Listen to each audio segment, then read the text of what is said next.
30 years ago, I came here with Ken, my dad. My dad had sent me downstairs to go wait in the truck. Unfortunately, I had to go to the bathroom, and I held it as long as I could, and I finally decided to go upstairs.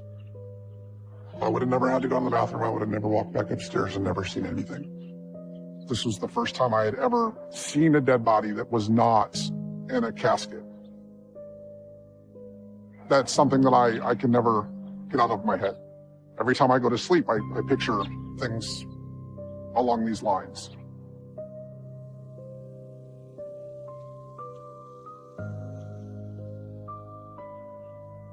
So why'd you kill her? I didn't. Yes, you did, Ken. Again, as I told you before, evidence says you did. Well, take me to court for it then. The stuff he did was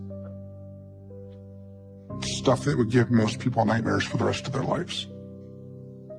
There's lots of people that didn't believe me. Lots of people thought I was joking. And they waited way too long, and too many people got hurt after that.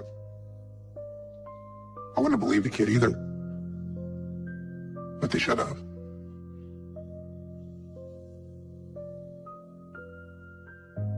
I was born in Cleveland, given up for adoption. I was adopted at birth by my mom, Kathy. When I turned about 7 years old, she introduced me to the man she was planning to marry, and that was Ken. Not long after, we were sitting at the kitchen table, and I had heard some stories through church about Ken, and that he wasn't the greatest person. Matt? Come sit down a minute.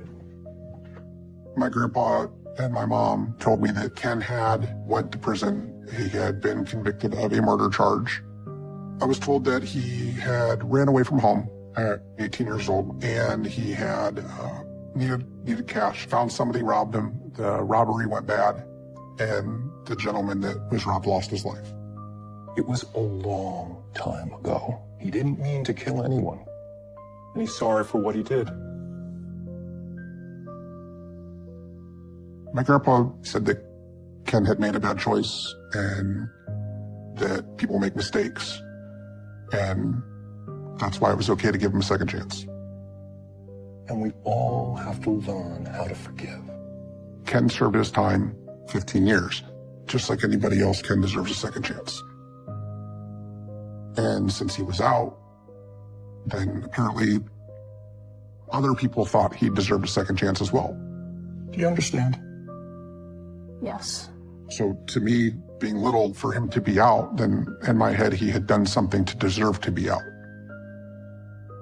There's lots of times I don't think Ken should have ever got out of prison the first time. If he wouldn't have got out of prison the first time, there would have been a lot of people that were saved.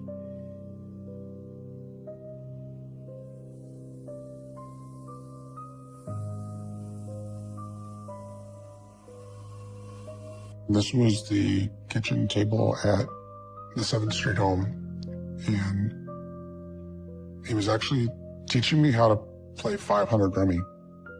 This was the kitchen table we were sitting when I first remember getting choked. One of the first positive memories I have of Ken was the card games. But it didn't take long after meeting my dad for me to start seeing other sides of him that not everybody saw.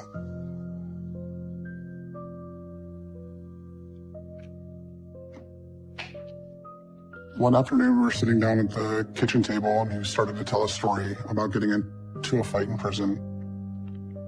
So the next thing you know, I have 3 guys have me cornered. He had gotten jumped by 3 people, and he used a broom handle to defend himself and killed those people while he was in prison.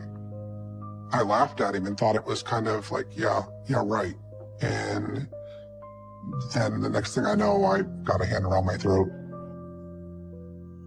Are you calling me a liar? He choked me and said, "Don't ever call me a liar." And I do remember hearing that over and over, "Don't call me a liar." My mom made him stop, and he never touched me like that ever again. God, what are you doing, Ken? Are you crazy? He never laid his hands on me, but I've also made sure to never insinuate or call him a liar, whether I believed him or not. He liked to tell a lot of stories, and sometimes the stories became very wild. And I just, whether I believed the story, didn't believe the story, I never said I didn't believe him, because I knew how he would react if I called him a liar.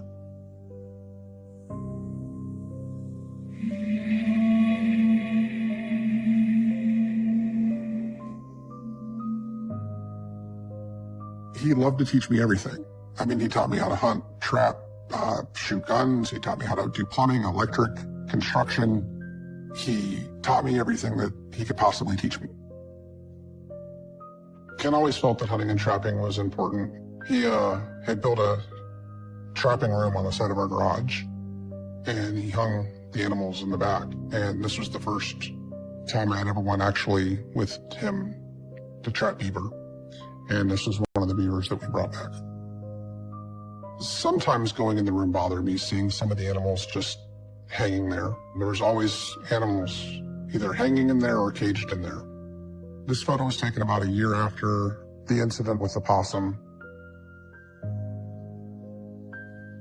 We were out trapping one day, and there was a very large possum that had its legs stuck in a trap. And he had his pistol. He's still alive. Here, get his stick. But instead of just shooting the animal that was in the trap that day, he decided to take his little wooden, he called it his beater, but it's just basically a little wooden club. He smacked the possum the first time, and he kind of laughed because it didn't die. He just continued to hit it over, and then he'd wait, and he'd do it again. And it would either move or twitch or try to stand up, and it would breathe, and he'd hit it again. And he'd back away again, and he'd laugh, and he's like, this thing won't die. Look, he's fighting. He's fighting. The entire time he was hitting the possum, he looked demented. His eyes were blank. He had a really weird smile on his face. I would say it was a sadistic smile. I've never seen him smile like that before. I'd seen him kill animals before, but that possum was just, I don't know, he looked like he was enjoying it.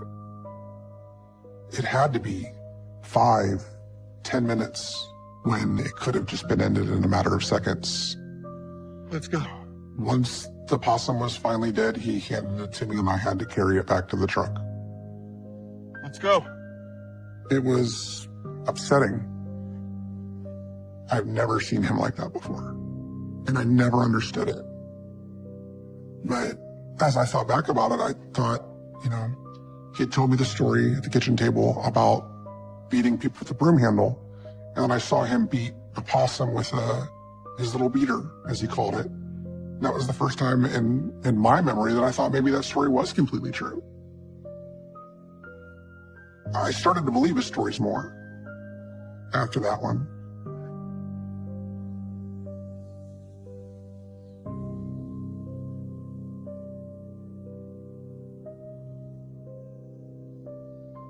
Ken always had guns, but he wasn't allowed to own a gun, being that he was in prison and he was a felon.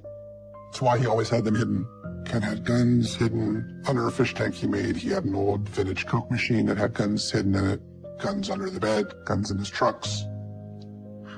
His favorite gun was a 9x18 9mm. That gun traveled with him everywhere. I remember the first time he actually cleaned his gun in front of me. He would wipe off each round as he put it in the clip. He would have gloves on, so his prints weren't on the bullets. He told me every time I touched a gun to make sure I wiped it off completely. You never want to leave your prints on a weapon. And I was fascinated because I was listening to him tell stories. Even when you got gloves, you can't take that chance. He started to tell me about his past and stuff that he had done. Being a problem solver was his words for it. In Ken's own words, a problem solver was a hitman. And when people ask me to solve their problems, this is the one I use. And he claimed to be a problem solver for a few families. But there are rules. There were many jobs that he claimed to have done, many situations that he's claimed to have solved. I can think of probably 15 stories, at least. If he said he had a problem to take care of, he would disappear. He'd be gone for a few days. He'd come back a little bit different. He'd be a little more closed off. Now get out of here. I'll be back in a few weeks. I had seen movies that have had hitmen, so I had the basic idea of what a hitman was. I remember back then when I was little, I wasn't 100% sure. As I got older, I completely believed that he did that. He was a killer.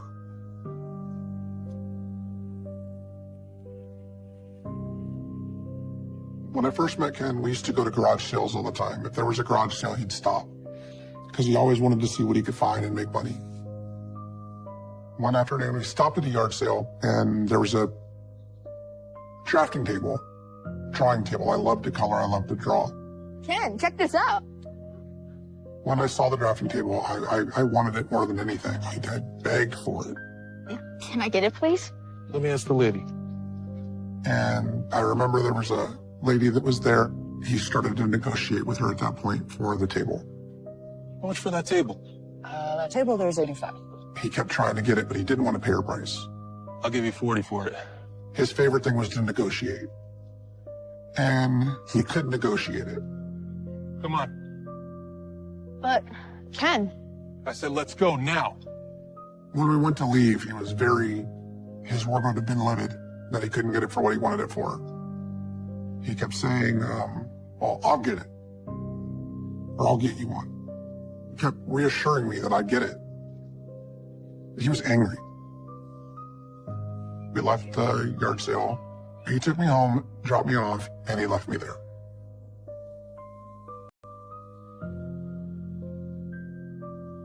He left me at home for about an hour. He came back and picked me back up.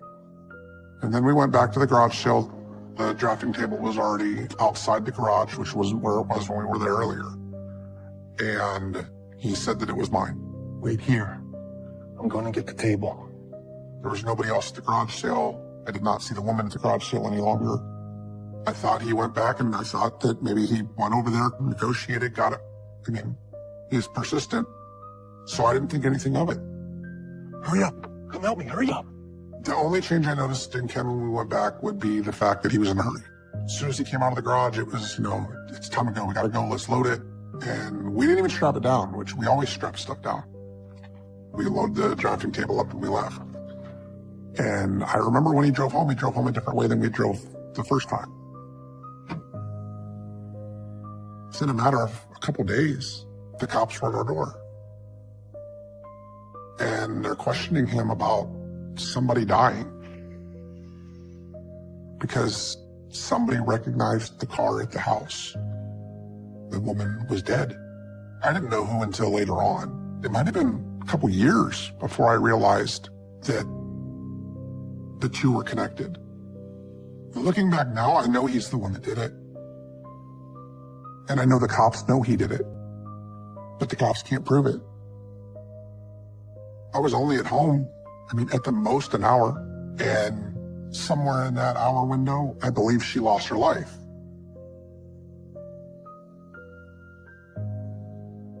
I feel that me asking for the table is what cost her her life. And that's, that's something that I've lived with for, 30-some years? I want to say I'm sorry. I feel totally responsible. Totally. 100%. If I wouldn't have said it, then that wouldn't have happened. And I don't think I've ever admitted that out loud.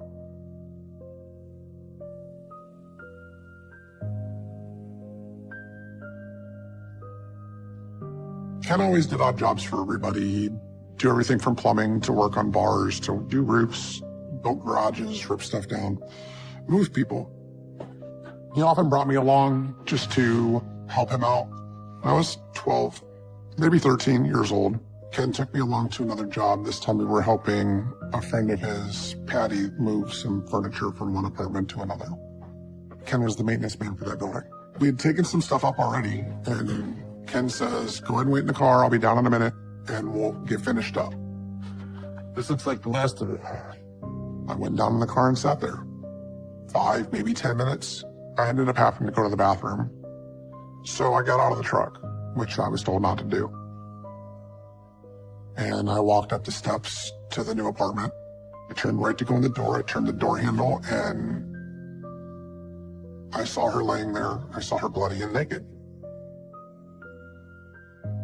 I knew she was dead, but I didn't know what had happened. I'd just seen her 10, 20 minutes earlier. I've tried to block this memory out as much as possible through years, but I remember I screamed. I screamed and screamed. He put his hand over my mouth and he forced me down the steps. My feet were barely touching the steps as I was going down them. He got me out as fast as possible. What's going on? I kept asking what happened, and I was told there was an accident. That's all I was ever told. You understand? I was told to say I was never there.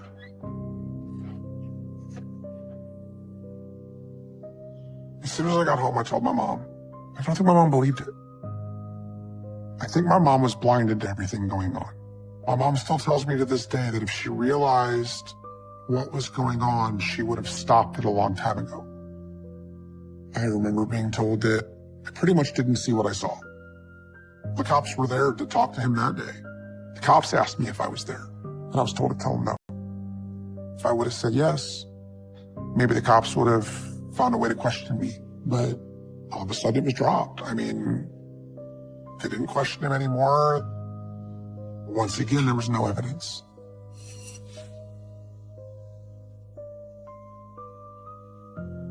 Between the police releasing him, between everybody telling me that, you didn't see it, you weren't there, I started to doubt what I saw. I'm like, well, did I really see that? Every time the cops do show up, they question him and let him go. Maybe I'm the one that was seeing it wrong.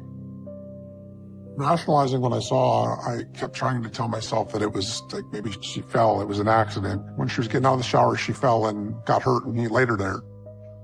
I doubted myself for a very long time.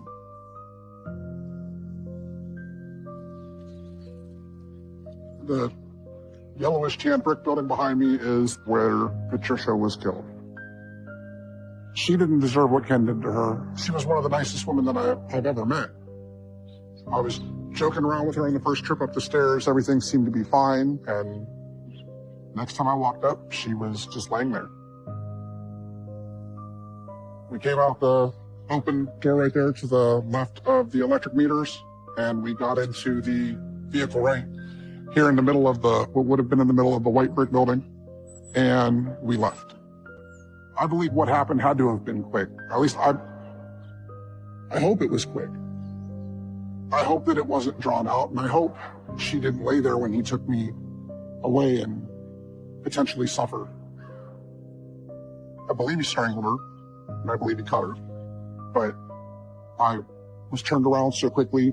I mean, I have somewhat of a vision in my head of what I saw, but I was told for a long time that I didn't see what I saw. He just kept saying that there was an accident and we had to get out. I had just seen her, everything was fine moments before. Now you're naked in the middle of the floor. That's not an accident.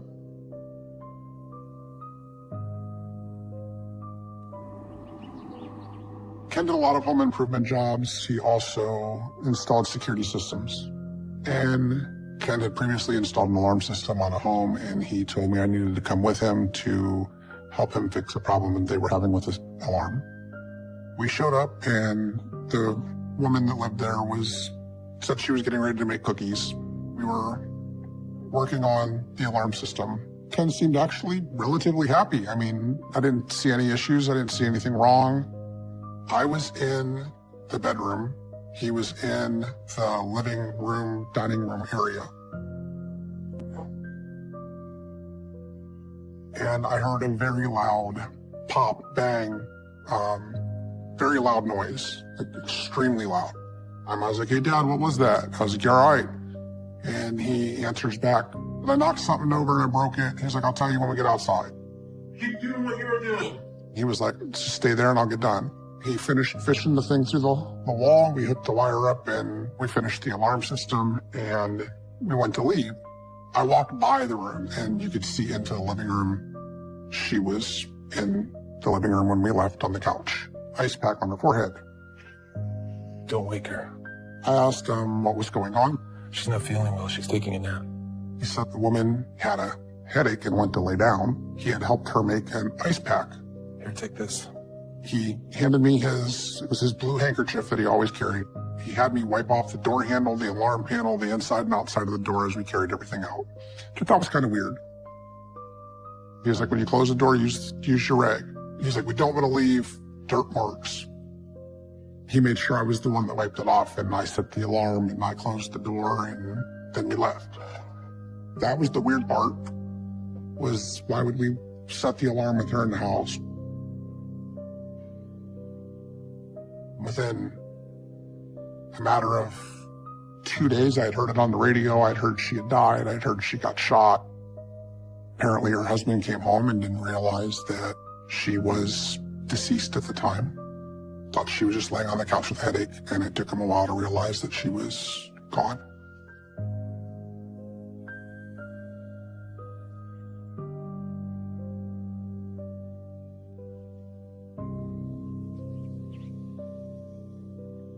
Early the next day, once again, the police were at our door. Then it started to click, and I started to realize, hey, something's going on. But once again, nobody believed me. I mentioned it to a therapist that I had had. My therapist pretty much told me that I was exaggerating, that I didn't know what I was talking about, which seemed to always be every adult's answer. There's lots of people that didn't believe me. Lots of people thought I was joking. And I told my mom that I thought he did it, and she thought I was exaggerating.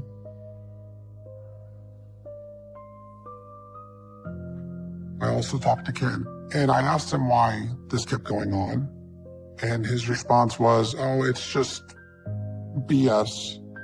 Every time that there's a murder in Canton, they come to me. I'm freshly out of jail. And when he said that, I'm like, okay, well, maybe, I wanted to believe him. And I didn't want to think he was capable of something like that. Are you okay? You got nothing to worry about. Every few years, the cops were at my house. Every few years, he was accused of murdering somebody.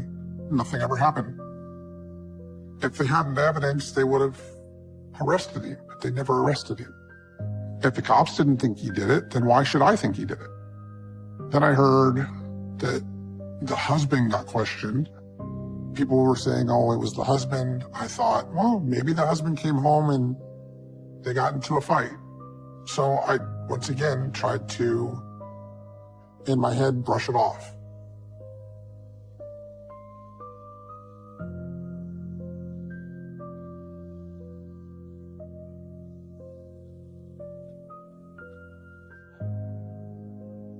A few years after the last incident, Ken got into an altercation with a friend/business partner, and it wound him back up in prison for about 5 years. By the time Ken got out of prison, my life had changed a lot. Him and my mom were divorced. I was already planning on getting married. Before I met my wife, I had 2 children with a prior relationship. For years, I had been in a really nasty battle over custody of my 2 oldest children. And it really caused me a lot of stress. And Ken was aware of everything that it was causing me. At the wedding, right before we were married, my fiance Mindy came up to me. You're not gonna believe what your dad just said to me. And said that Ken had offered to kill my baby's mom as a wedding gift. Please tell me you're kidding. She 100% thought he was joking, but I knew it was a real offer because I knew Ken's history, I knew Ken's path. Babe, he wasn't serious. Yes, he was. I came to the realization that I believed he had killed the 3 women prior. When he made that offer at my wedding, pretty much confirmed everything I had ever thought. And I immediately looked at Mindy and said, I hope you told him no. She giggled and laughed, and she's like, why? He was just joking. I was like, no, he's not. He's dead serious. Please tell me you said no. What did you tell him? Of course I said no. I had no doubt in my mind that if we would have said yes within 2 weeks, that would have been the end of my oldest kid's mom.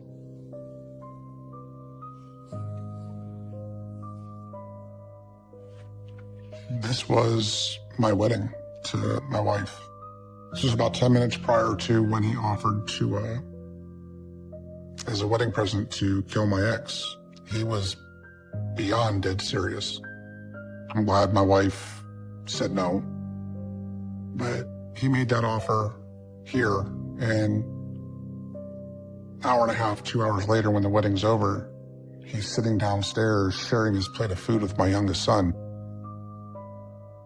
It shows exactly what I dealt with the entire time.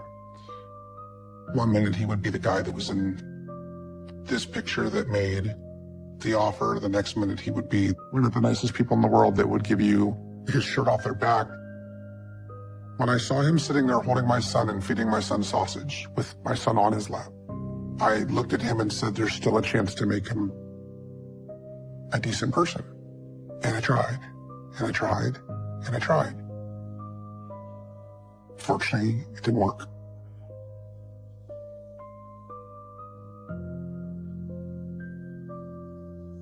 When I first heard about Linda Smith's death, it was from an article I read in the local newspaper.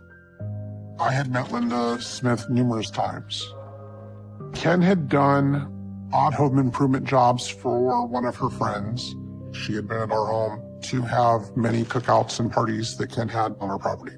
And the weekend prior to her death, she was at a cookout at our home.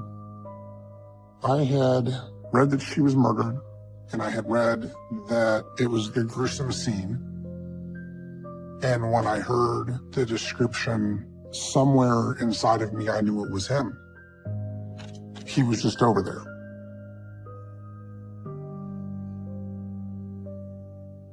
The first time I got to talk to him, he was loading his truck out back.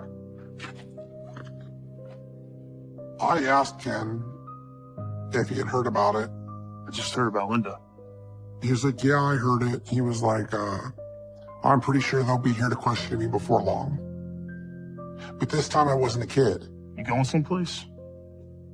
Yeah, I'm going to a buddy's house for a few days. Waiting for this to blow over. And I said, well, what do you want me to say if they come? Just tell them I'm out of town and you don't know where I am. I gotta get going. I had no doubt at all that it was him that had done it. And I wasn't lying for him. I wasn't going to say, no, I didn't know where you were. I wasn't going to say you were out of town. I know where you are. I'll say where you are. I couldn't not come forward.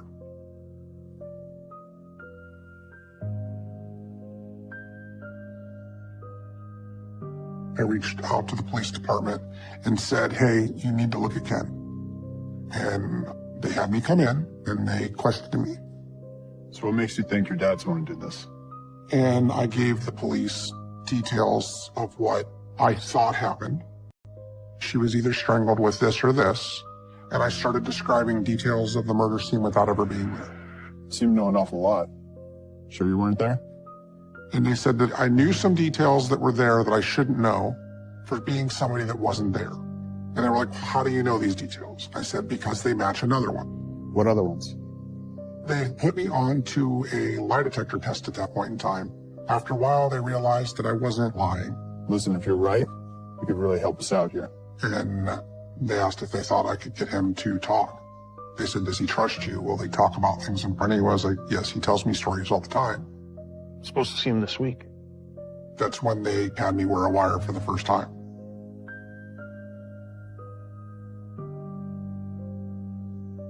It's 3:53, January 3rd. I'm going to Ferraro's to meet Ken Roth and have a conversation with him. I'm going to leave the recording on the whole way there, so it's already on and hidden. Every time I wore a wire, I was always conflicted.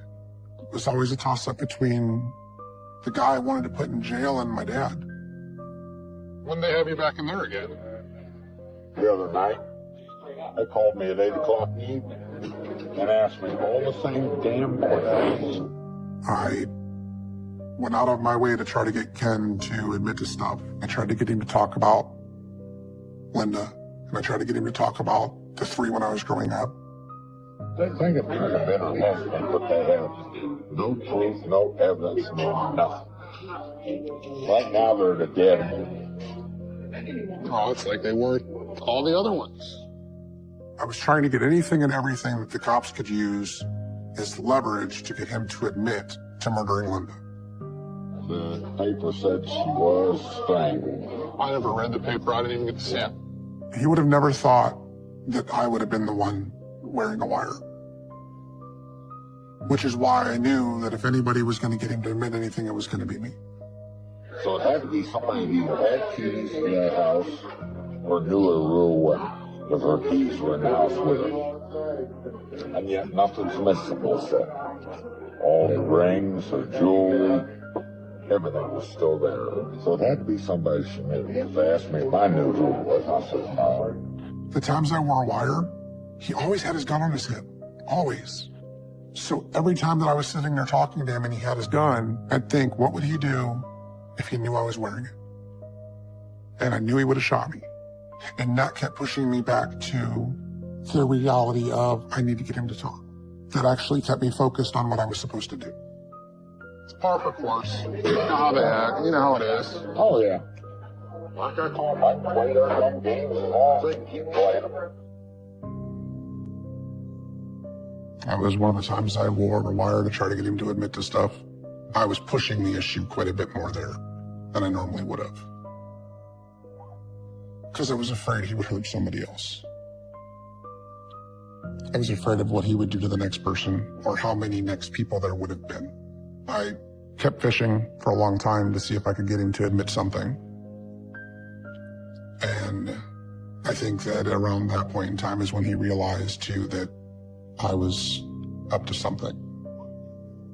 I have no way of knowing for a fact how he found out, but I believe that he found some way to realize that I was talking to the police. That's when I realized that he was even more dangerous than I thought he was.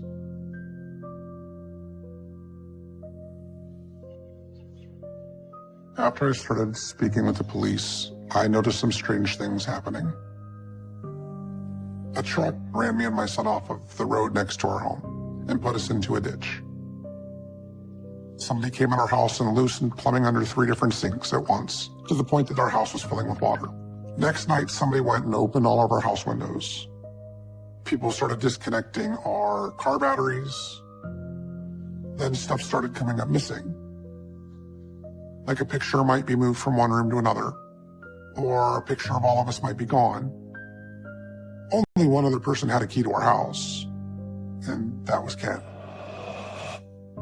I started to realize that maybe it was a message to shut up. That night, we were all in the living room. We were just kind of hanging out like we always do, getting ready to watch some TV. All of a sudden, I noticed a light, the red dot, shows up on like my chest. It hit me right here. The hell is that? And the light started to move on the wall and towards where my oldest son was. And before it could get to my oldest son, I yelled for Minnie to turn off the light and get down. Shut off the lights! I shoved my son to the floor. It wasn't one of those little pins like you shine through somebody's window. I've seen laser lights on weapons before, and it's exactly what it was. It was not a laser pointer. It was actually a laser sight off of a rifle or a pistol. And I know Ken had one on a rifle, and I know he had a laser sight on a pistol. I was so scared. I don't think I've ever been that scared personally in my life. Go that way, go. Stay down. I believe it was Ken that was trying to scare me because I had information and I knew details that nobody else knew. And he knew that. We kept the lights off. I ended up moving everybody into a room that only had one window on it that faced the other direction. That was the night that we decided that we were going to get a U-Haul and leave. We were going to leave everything. I gave up everything, my whole life, my whole career, and moved into a basement for the next 2 years. We didn't tell anybody where we lived. We basically just hid.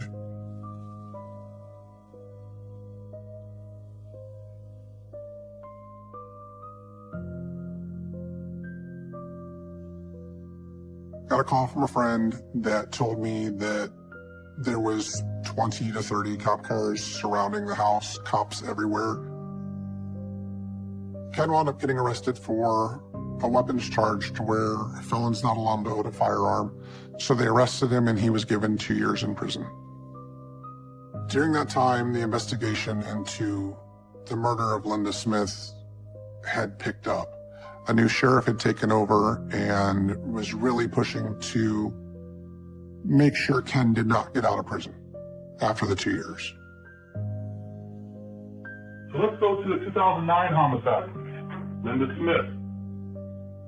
About a year later, he was charged with the murder of Linda Smith. Tell me about your relationship with her, how you know her. I did some work for her, put lights in for her, in her basement, GFI, and hauled some furniture for her. I wasn't sure exactly what leverage they had, but I thought they finally got some leverage to do something. So why'd you kill her? I didn't. Yes, you did, Ken. Again, as I told you before, evidence says you did. Well, take me to court for it then. Me and my wife went to the trial every single day, and we sat right behind where Ken's seat was, next to the family of Linda Smith. But I was there to support the family, not Ken. I just want to know why you did it. I didn't. You did. So, believe what you want. You were seen at her home, Ken. I've been at her house quite a few times working.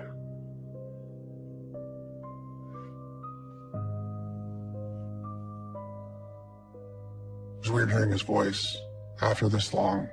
He was never going to admit it. He'd never make it that easy. It angered me that nobody believed me, because if people would have believed me and people would have listened to me over the years, all the times that I had came and told anybody, therapists, anybody, then she would have been alive.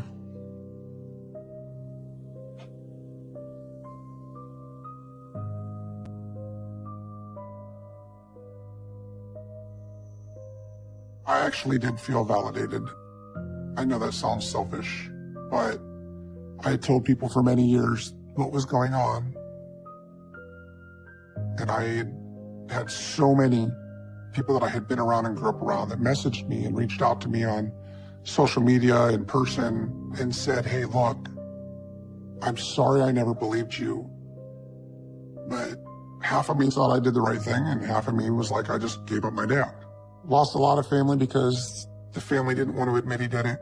I actually had a family member tell me that I should have been grateful and shut my mouth. Can't believe you ratted your dad out. I can't believe you're a snitch. Part of me was saddened because I knew that would be the last time I ever saw him in person. Once he went to prison, I never reached out again. I never attempted to talk to him. I debated writing him letters, but I never did. I wish I would have. I wish I would have wrote him and asked him why and seen if I could get him to tell me why he did what he did. Now that he's gone, I regret it even more because I'll never get the answers that I wanted.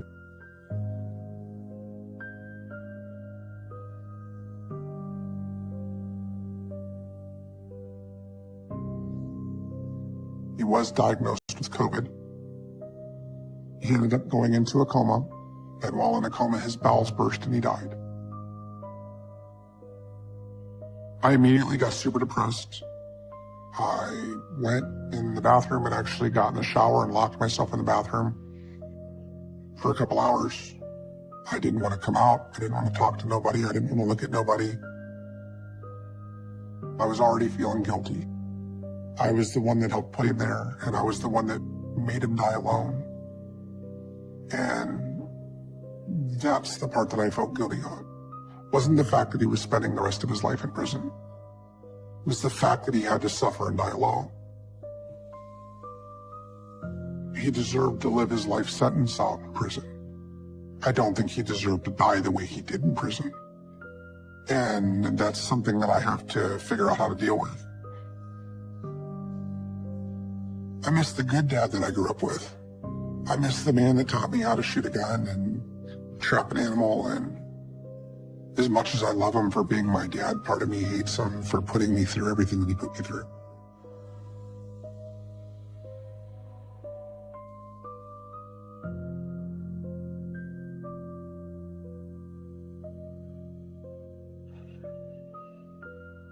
I don't think there's enough evidence and enough people remaining alive that were around at that point in time to solve any of those. The only way that the family of those 3 women will ever know is if they watch me say that I think he did it and that I was there. That's why it's always been important for me to tell my story. I'd like some of the families to have some type of closure. He's never going to be convicted, but I can tell you he did it. And I'm sorry. I should have screamed louder. I should have said something. I did say stuff, but could have maybe done something different. And maybe me telling my story will also potentially lead to other things found, other connections made. I know there were other murders. Every story he told me couldn't have been a lie. I have no doubt in my mind that there's many, many more.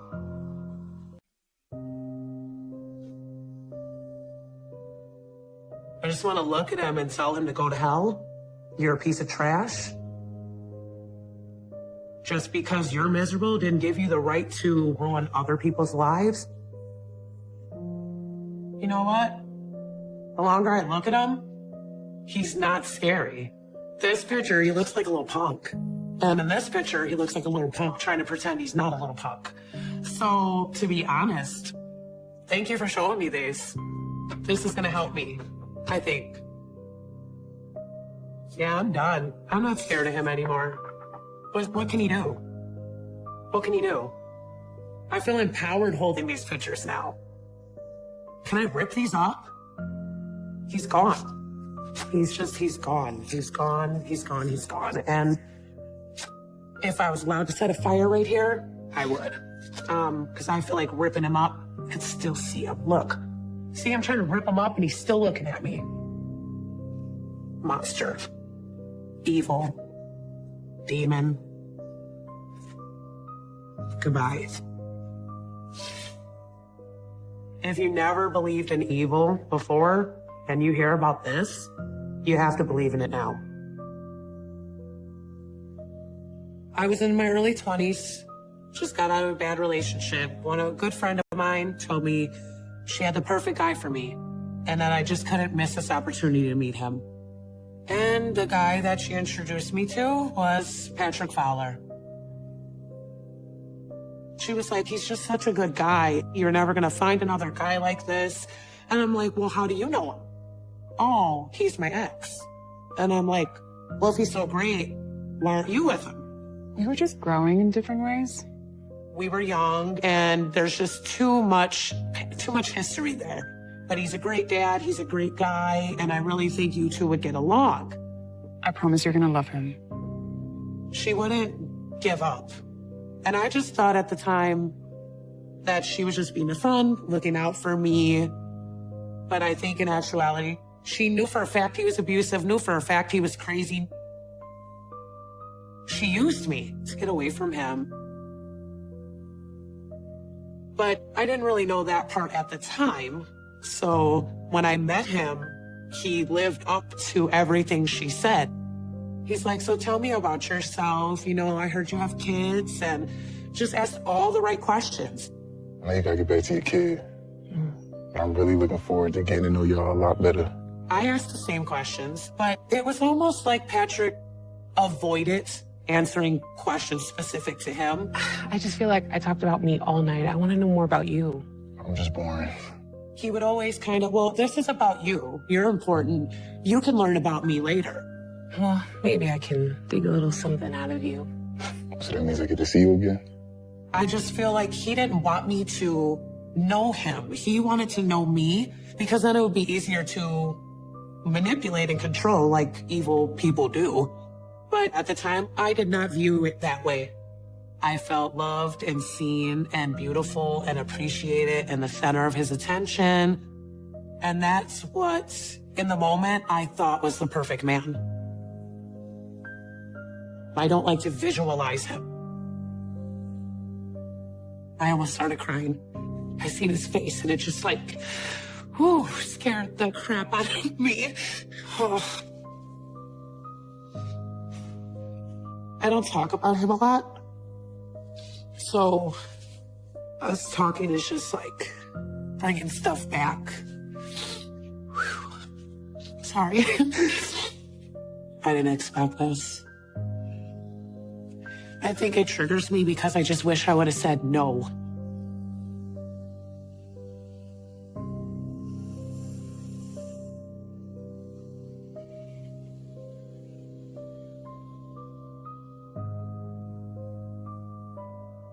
My childhood was really rough. I didn't have good family. I would have done anything to get out of there. But I had no family to turn to, no friends to turn to, no savings account. And it was just me as a single mom with my special needs son. When I met Patrick, he was like, well, why don't you just come move in with me? He lives with his mom. And when I spoke with her about it, I let her know that my plan was to save money as quick as possible and get out of there. Made very clear that I was just there to save up, get on my feet, and get on out. But once I started living there, it was impossible to save money at all. We would just be normal, sitting there, having a good day, nice summer day, windows open. My son, his 2 daughters, and his stepdaughter. I'm bored. You're bored, huh? All of a sudden, he'll say, hey, you guys, I have a great idea. Why don't we go to Chuck E. Cheese? Who wants to go? Hang on a minute. We had $40 to our name. 4 kids and 2 adults. This is expensive. I'm sorry, guys, not today. So I'd be like, no, we can't do that. And the kids, all of a sudden, who were just having a great day, now they're mad because they want to go to Chuck E. Cheese. And now it's all on me again. Patrick would get the kids to beg me. You never let us do anything. And I felt like he did it because he knew that if I told the kids no, I'd feel guilty. So we ended up going, please. Okay, go get ready. But every time we did something, it was my money. I paid for it. Going out to eat, my money. Going to the museum, my money. Swimming, my money. What the hell? You know I'm trying to save up for my own place. Patrick convinced me to do so many things with the money that I would have never done, that I could never get that dollar amount saved up to get out, ever. Lighten up, okay? You need to have some fun. At the time, I just thought it was playful. I just thought, oh, that's what dads do when you're in a relationship and you have kids. He wants to spend the money, but he wants to spend it on the kids. That's so sweet. That's such a great attribute to have. That's such a good dad. Now I know it was a part of his manipulation. Looking back, I definitely feel like this is Patrick's way of taking control of my finances because he knew I wanted out of that house. And he knew the only thing keeping me there was the finances.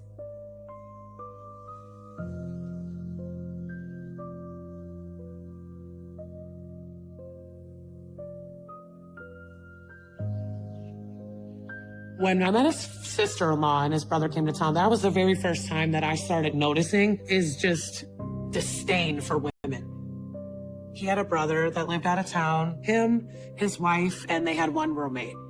They were going to be coming to visit. So we're sitting there watching TV in the living room. His brother's wife starts complaining her back hurts, so she sits down on the floor next to the roommate. She was sitting Indian style on the floor. And the roommate of his brother's wife laid his head in her lap. Patrick flipped out. You whore? What the hell are you doing? Patrick jumped up, and the first thing he said was, get the out of my mom's house, you whore. You want to touch you like that? She's like, what is your problem, Patrick? And she's like, you're not going to talk to me like that. You will respect me. I am the wife of your brother. Okay, you need to watch who you're talking to like that. Then Patrick's like, I knew you were no good. You tricked my brother into marrying you. You took my brother away from me, you raggedy bitch. And he looked like the devil. His eyes were just piercing. All I could see was his teeth and his nostrils snarling and spit flying out of his mouth. Patrick looks right at his brother and says, your wife's a whore and I'm gonna whoop her ass. You gonna let this bitch whore disrespect you in mom house like that? Settle down. His brother gets in his face and tells him, you ain't doing nothing to my wife. She playing you. You know she a whore. That made me feel extremely uneasy. I was baffled and in shock because I had never seen him act like that before. I'm so sorry. At the time, I felt like Patrick was just acting like this out of jealousy like a little kid. Looking back, Patrick views women as property.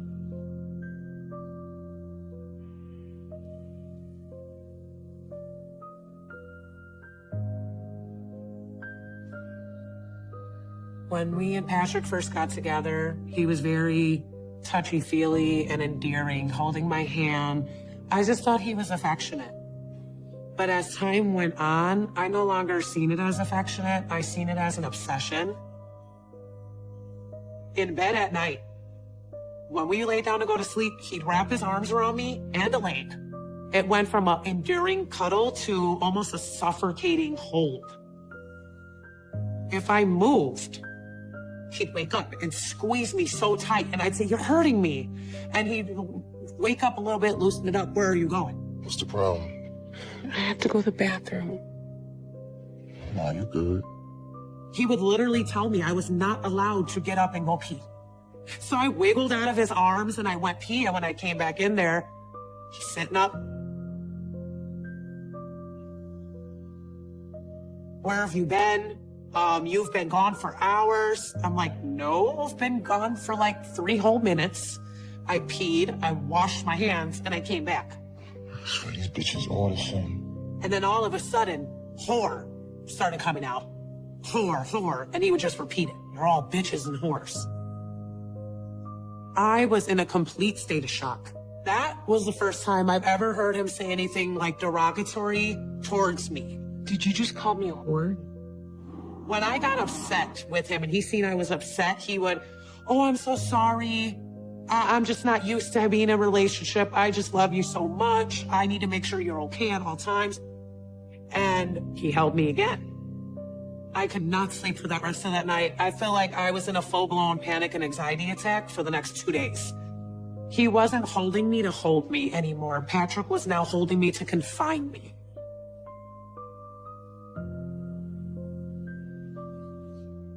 Things just started getting eerie. That's the way that I describe it.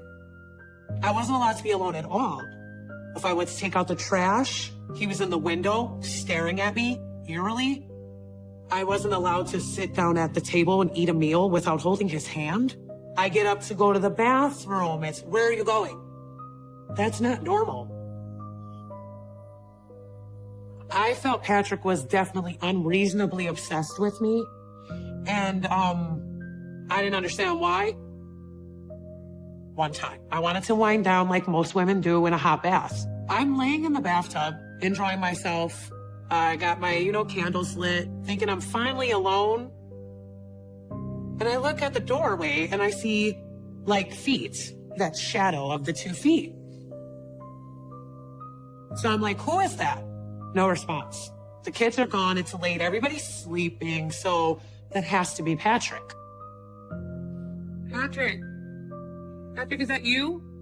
And it gave me this eerie feeling. Patrick, I can see you. Stop. Still see the pacing under the crack of the door with the light shining under. And I'm like, who is that? No response. I get up, I put on a towel, I open the door. He's standing there. What are you doing? You finish it? He's like, why are you taking so long? I said, I just got in here. Why are you standing here? You've been standing there for like 6 minutes, not answering me. He just kept staring at me, and I'm like, okay, well, I'll be out there in a few minutes. I'm gonna finish taking this bath. And I just shut the door in his face. I'll be done in a little while.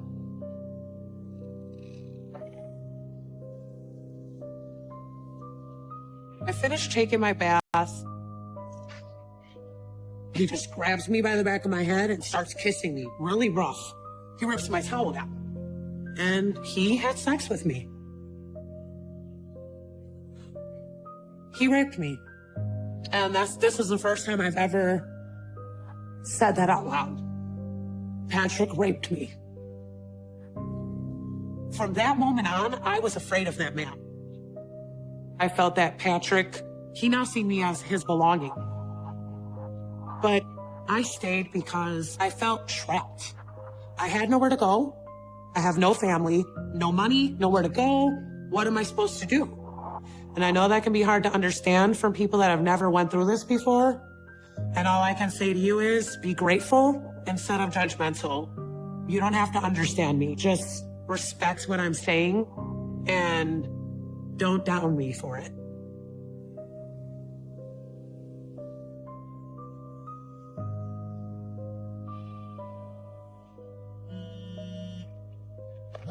I get a random phone call.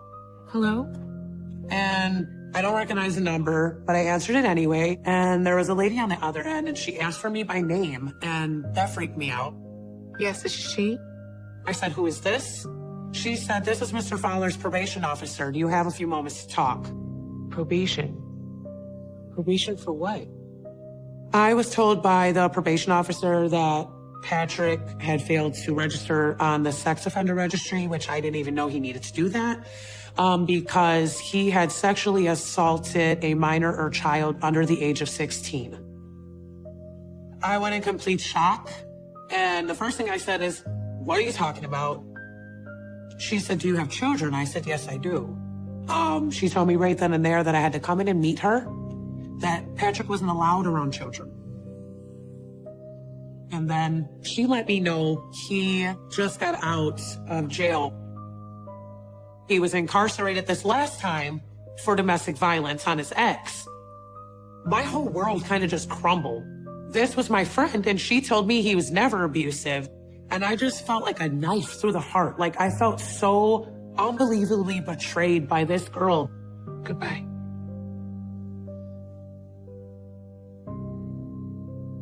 I got played from the very beginning. I was so mad that I kind of just hung up on her, and I went up to him and I said, you're on probation? Patrick, why is there a probation officer calling me saying you're a sex offender? Patrick told me that it wasn't like they were making it seem. He was a teenager too. There was a girl in the neighborhood that had a crush on him. She lied to him about his age, and he thought she was of age. And the girl came on to him and then said that she lied and said his hands were down her pants. So he basically was the victim. The world was against him. He didn't do anything wrong. I don't believe that probation officer over me. Patrick's probation officer said that she needed for me and him to come out to the probation office. And he tried to intimidate me. He got in my face. I better say what I'm told. I better do what I'm told. Or he was like, or you'll be sorry. I mean it. I swear, you better not make things worse. The light and life was out of his eyes. He just seemed like a different person. I didn't even do anything. Shut up! I had an opportunity again to maybe escape, but he scared me out of taking it. He would whisper in my ear, say one thing, I dare you. That's a threat. So I said nothing. I went in there and I just lied.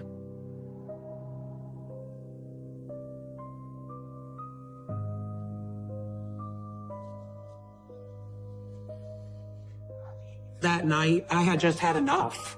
I didn't want to sleep being held down that night. I wanted to get away from him, and I was going to make an attempt finally. My son's at a friend's house. I packed up a bag, and he's like, you ain't going nowhere. And I just looked at him. I'm like, okay, we'll see. I don't think he thought I would leave. And then all of a sudden, snatches me up and carries me off. I'm screaming for people to help me. Someone help me! But we were in a horrible neighborhood where you see stuff like that every day. Please let me go. And the community's approach is to not get involved. No. It was petrifying. In that moment, I just felt like I'm nothing. Like, I am absolutely nothing. No. Please. He didn't say one word. He didn't look at me. He didn't speak to me, anything. He just dragged me back to the house. And then when we got there, he put me in the bedroom and wouldn't let me leave. He put a chair in front of the door and told me, you ain't going anywhere anyway.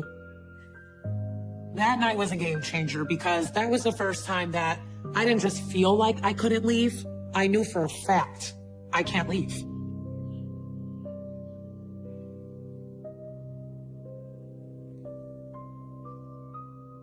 I did feel like Patrick was actually to the point where he was something was going to happen really soon. I didn't know when or what or how. I didn't know the extent of it. I just knew it was going to be something life-altering for me. And it wasn't going to be good. So one day, my son was in the bedroom. He's playing with a handheld video game. And Patrick keeps telling him, put it down, it's time to eat. Put it down, it's time to eat. Put the game down, it's time for breakfast. I said it's time to eat. Just let me finish. My son has autism. And when Patrick took the game away and said it's breakfast time, my son had a meltdown. Give me the game. Don't talk to him like that. I snatched it back from Patrick and gave it to my son and told him, don't you ever touch my son or his stuff again. He looked at me, he said, you stupid bitch. I talk to him however I want. Next thing I know, Patrick grabbed me by my throat, picked me up in the air and slammed me on the bed. No. I told him, don't hurt me. Don't do this, Patrick. Don't do this. You can choose not to be this man. He ripped his hand back and he just punched me. He held me down and punched me close-fisted in my face at least 10 to 12 times. The last thing that I remember was Patrick ran out the house and ran away. I was kind of in and out of it, and I got my phone and I called my mom. And next thing I knew, my mom was there to get me and take me to the hospital. The only thing that I could think of is it's now or never. This is my time to get out.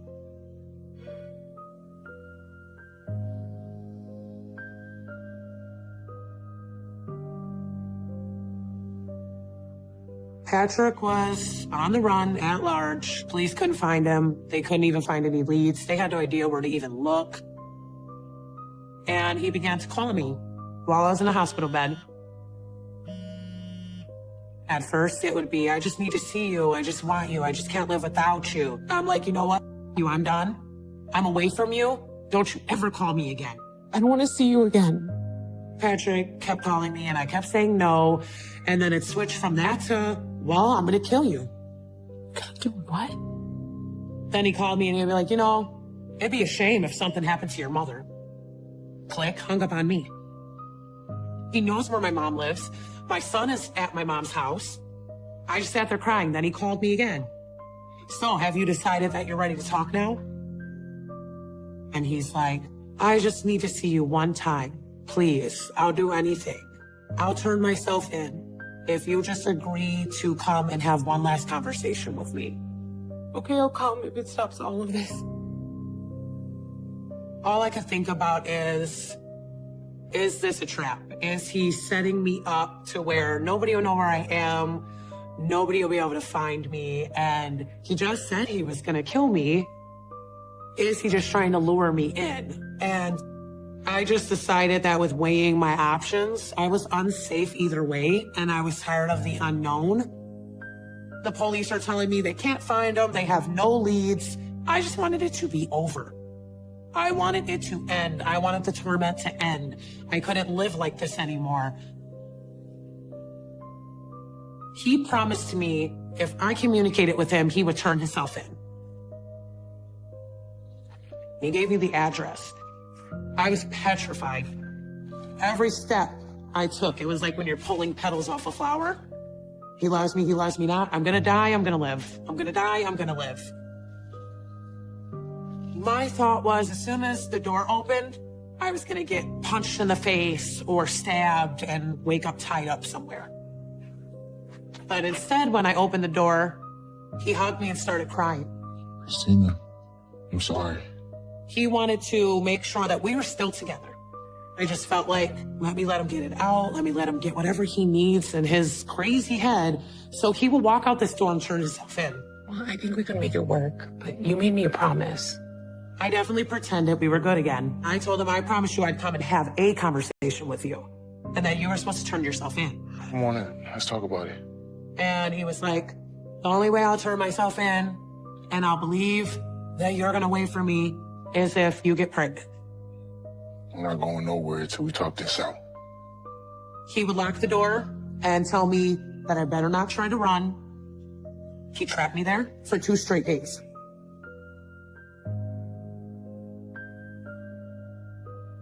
That night, he did not turn himself in. He tried to get me pregnant that whole night. I just felt disgusted with myself. Then the next day, he kissed me and hugged me, and he walked into that police station. When I went home, I scrubbed my private areas until they went raw. I took a Brillo pad and I scrubbed, and I just wanted to get him off me. Felt like a piece of meat. And I stopped being intimate after that for a long time. It made me feel disgusting. And I think I'm having a panic attack because I all of a sudden can't breathe. And it's freaking me out. So I want to tell you instead of trying to pretend to be strong like you asked me to, because I can't breathe. Let's get some air. Yeah, I can't breathe right now. My apologies. I can't breathe. Yeah, please, I need a flashlight.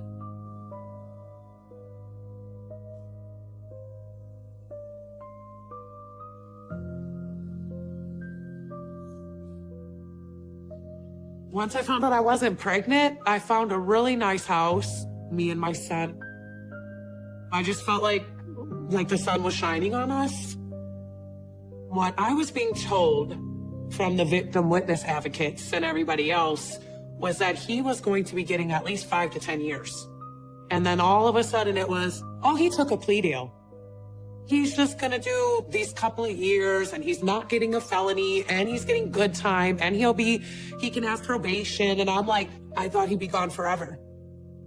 Until the letters started coming.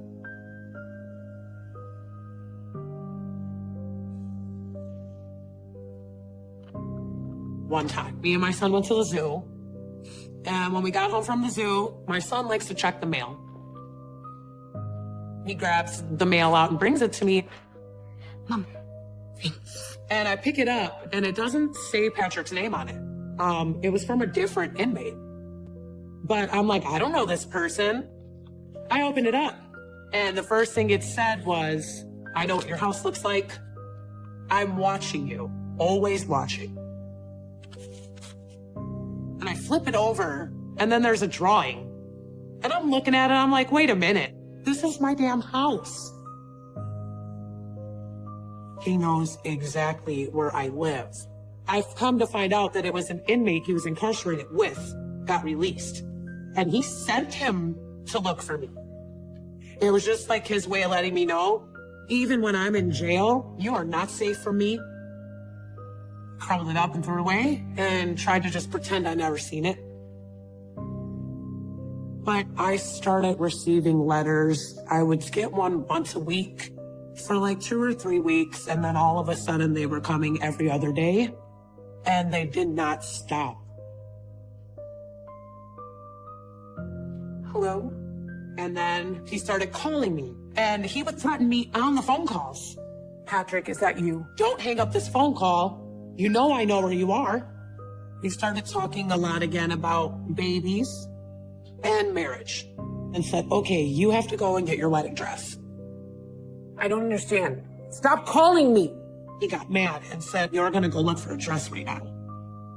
And I'm like, oh crap, I need to get this done. He's gonna send whoever to come get me. And that's when my tail would go between my legs and I would just go do what I was told to do. I just felt complete despair and devastation.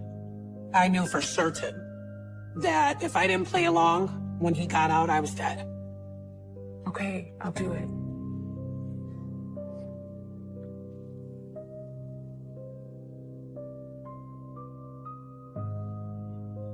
Hey, hon, can you get the salt and pepper? That day I was up in the kitchen about to cook my son some breakfast. It was a beautiful day outside. Turned some music on. We were dancing around the kitchen. He's helping me scramble eggs. And I hear a knock at the side door. Just a minute. Can you get some plates? I opened that door and I saw Patrick just standing there. I felt like all the blood was rushing to my head. I felt like I was gonna pass out. He walked in, and it was very eerie and silent. There were no words. And we just stood there staring at each other. And we just stood there for a minute. To me, it felt like hours. And then my whole body started shaking. He put his arm around me, kissed me on the forehead, and then he whispered in my ear, "Are you scared of me?"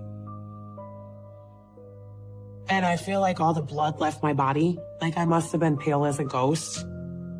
I took a deep breath and I told him, "No, I'm just so excited to see you." Why your hands shaking? I'm just surprised. I didn't want him to know that I was scared.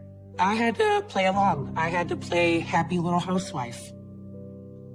I was just making breakfast. It made me want to die. I'd rather been dead.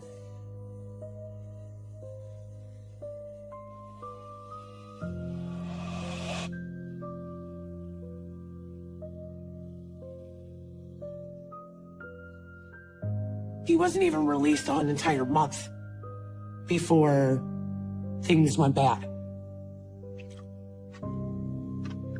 I turned to alcohol. Not proud of it at all. I was drunk every day. I'm in the kitchen and I just started slamming a couple shots. And he comes out there and he sees me. You getting drunk again? And he walks up behind me and he starts, "You're a whore." And I just ignored him. How many guys you been with when I was locked up, huh? The next thing I know, I'm on the ground. He was squeezing my throat. I'm punching him and trying to rip his hands off of my throat. And I can't. And I just kept telling him, "Please don't hurt me, baby. I love you." And I didn't love him, but I felt like telling him that would calm him. He finally stopped slamming me. I slipped out. I ran to the living room and he grabbed the butcher knives. I heard the drawer open and I will never forget this sound. Shh. Ever. It was so loud because it was so quiet. Then he comes in the living room and I'm just standing there begging him, "Please don't do this. Please don't hurt me. You love me." "Patrick, stop. Please, you don't want to do this."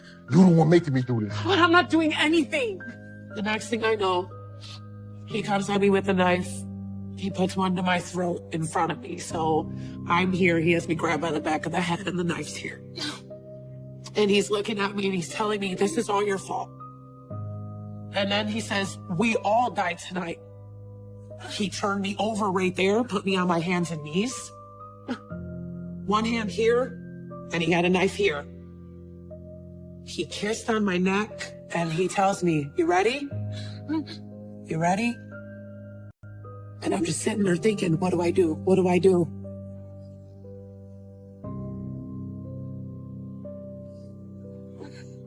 He kissed my ear and he said, "I'll never not love you. See you in the afterlife." And he takes the knife. I hear him go. I just shoved my body back as hard as I could into his groin area. It hurt him a little bit. I slid out through his legs and I just took off running.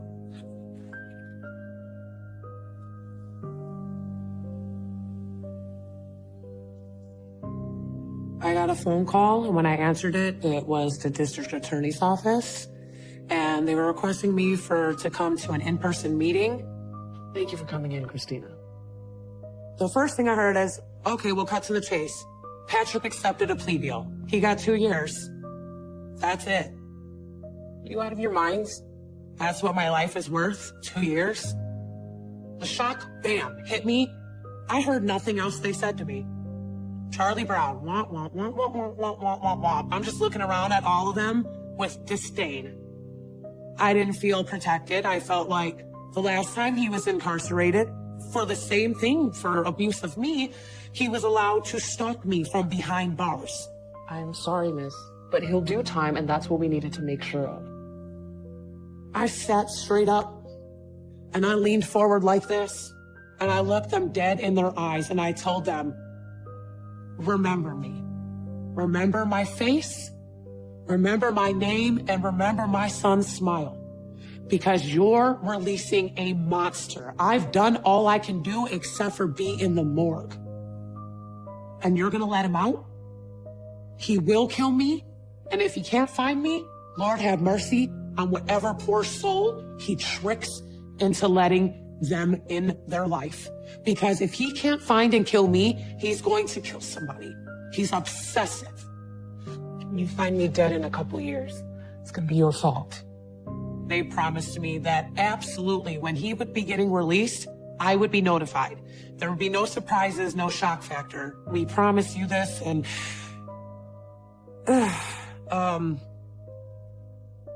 didn't happen that way.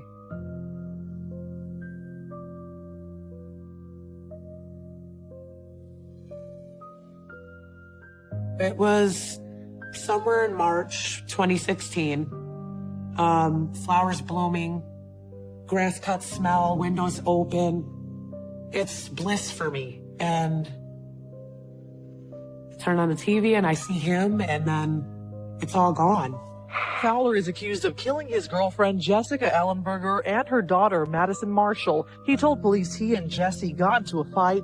He felt she disrespected him, so he stabbed her 26 times. He had been out of prison for 3 weeks. And within 3 weeks, just like I told them, he will kill somebody within 30 days. It was 3 weeks. Mr. Fowler stated that while this was going on, Miss Marshall was screaming for her mother. That's when he stabbed Maddie twice. And I turn it up, and it says, the first thing I heard, brutally murdered in her home alongside her daughter. And then they put up a picture of Maddie. I was standing, and I just dropped to my knees. According to the criminal complaint, Fowler told police he watched as each of them took their last breath, and he thought of killing himself.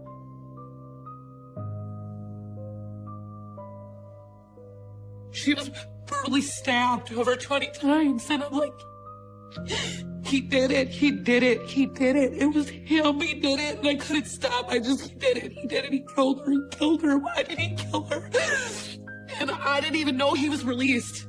I'm thinking he's still in prison. They didn't call me. I didn't get the automated call. I had no clue that I was in danger.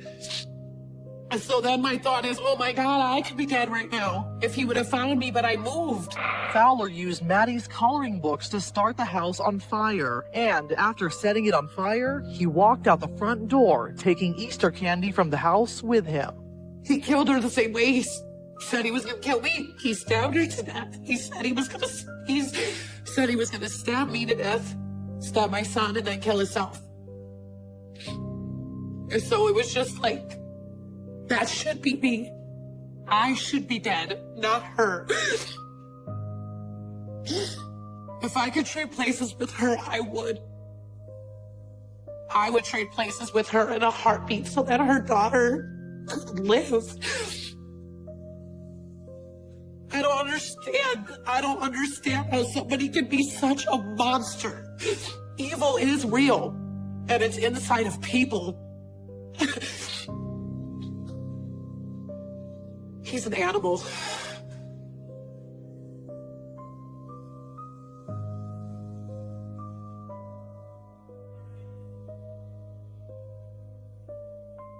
We, the jury, find the defendant Patrick Fowler guilty. Patrick Fowler gives a blank stare to the judge after the guilty decision comes just minutes after the jury reviews a video of Fowler confessing to the crimes. I grabbed a knife and a monster came out of me. What? Oh my God, he said it. I've never seen that footage. He admitted he's a monster. He said, I let the monster come out. That's exactly how I felt. I felt like he was fighting the monster and he let the monster win. It was his choice to let the monster win.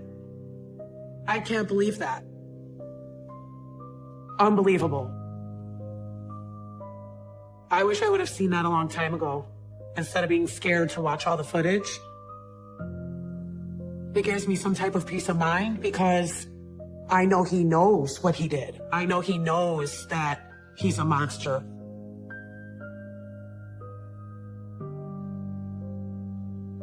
Patrick still haunts me in my dreams.